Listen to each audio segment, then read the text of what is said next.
Then they break it down as to the route. When we would go into Europe, we had 3 routes actually from Yorkshire, from where we were. We could take the south route, which would take us right across the UK and then over France and then into Germany. Or we could go the North Sea route, which would take us over Scandinavia and over Holland and into Germany. Or we would take the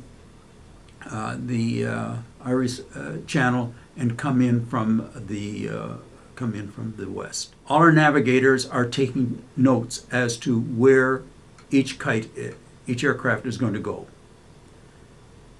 The stream is formed by a number of aircraft, one behind another, and then beside each other. That's the stream.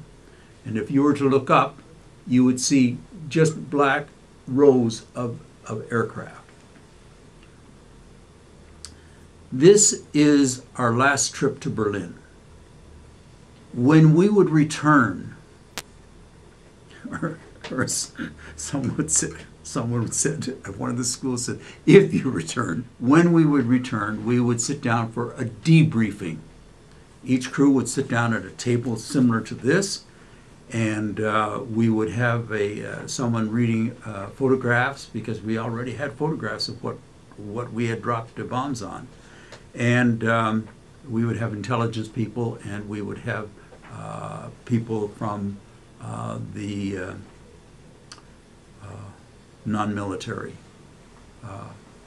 questioning us as to what kind of opposition we have. Were we all lights? Were we all night fighters? Did night fighters get into our stream? This is an actual debriefing report. This is a copy of our last trip, and I'm going to be very brief with it because it's very detailed. Okay. This is the Battle of Berlin, 30th of January, 1944. First pilot in Lancaster D for Dog, detailed to attack Berlin. Routine briefing at 1000 hours. Takeoff was at 1711 hours in order to attack the target at 0-2 from a height of 19,000 feet. I am not part of metric. Everything that I do is imperial. So if I'm throwing in these numbers, I can't translate them to metric. You may be able to. From a height of 19,000 feet, 37 aircraft in the support force with strong window coverage. Now, the enemy had, at this stage of the game, built and come out with very fine radar. It was superior to any radar that we had. However, we found ways of breaking up the signal. And one of the ways that we had of breaking up the radar signal, like in other words, they would see on their screen that there is a massive bunch of aircraft coming in. They didn't know where they were going, but they would see them coming in, and they would then detail their night fighters and their lights and their RCAF guns and everything else to be prepared for us. Nice preparation. And so one of the things that we had to break up the radar signal was called window. And window was strips of foil paper about this long and about that wide. And when you would drop it, it would turn over. And when you would drop thousands of these, it was enough to break up the signal, the radar signal, and hence if there was 500 aircraft, it would look like 20,000 aircraft on their screens. So we had strong window coverage. The northern approach in this instance was used, and the target was successfully bombed from the detailed height of 20,000 feet, and we were 20 seconds late over the target. Solid cloud cover existed over the target, with tops estimated at about 12,000 feet. An aerial flare path was laid by the enemy on the approach run. This was to break up where we were supposed to be going. This, coupled with a half moon, made things very bright and an ideal situation for night fighters. Flak. Flak was anti-aircraft gun. Anti-aircraft fire. They had Junker 88's cannons that would fire 15 to 18,000 feet. And the flak was created by the shell reaching that height and then exploding. Our aircraft, our Lancasters, were all metal.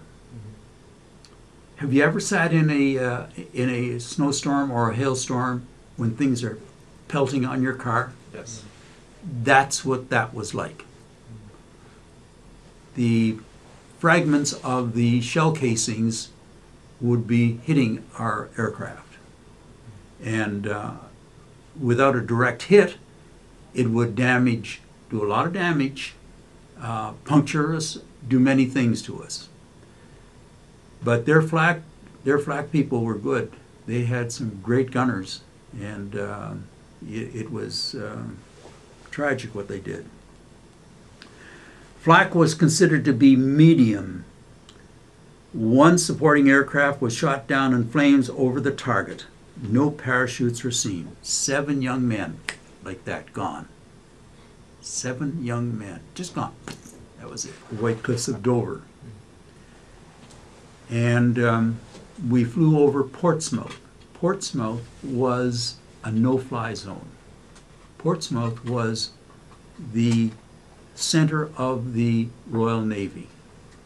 And it was a no-fly zone because if anything flew over them, they were going to be shot down. As a safety precaution, I guess. Yep. And we had no means of communicating. We had no electronics. So we had Very pistols. Very pistols are lights and using Morse code. And they spotted us as being a limping Lancaster, and they withheld their fire. We came into a fighter drome. The fighter dromes did not have paved runways.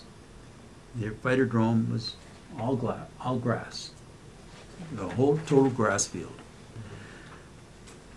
We hadn't been able to close our bomb bays. Our bomb bays are like this. 2 forward, 2 aft. Big.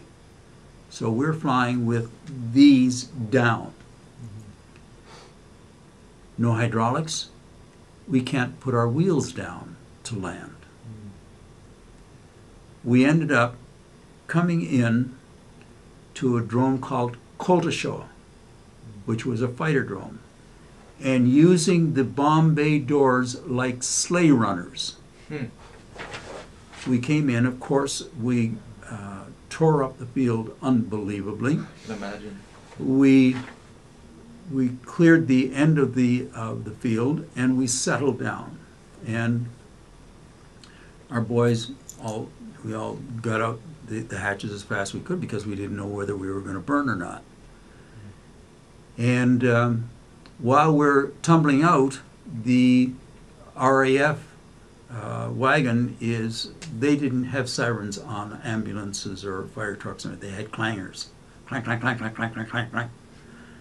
And they came over to us, and out of one stepped the station adjutant. We found out afterwards he was a very big, tall RAF type bloke, and he wasn't very kind, and he said to one of my crew, whose his jacket is just lacerated and the blood is just coming out. He says, "Who's your captain?" So they pointed to me, and he said, came over to me, he says, "Did you see what you've done to my airport?" Of course, we had torn it apart.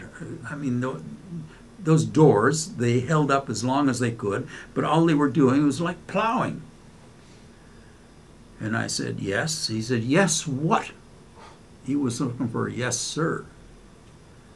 And I said, "Yes, I see what we did."